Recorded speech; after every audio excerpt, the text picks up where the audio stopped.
camera and screen installation is all finished, everything's done. GPS module,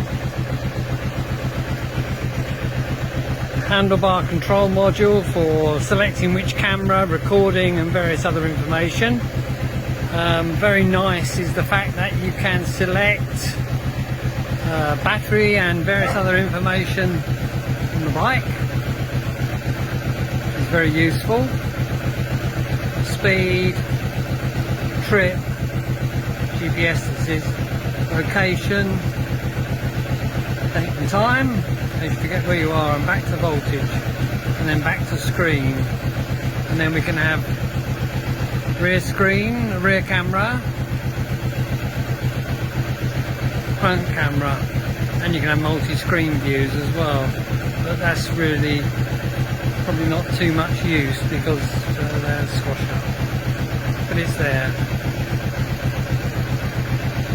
Yeah, so very good, and got Wi-Fi on the phone, so you can review straight away via Wi-Fi your footage. It's 1080p, so it'll be good for recording on trips as well. So all in all, a very good system by the look of it.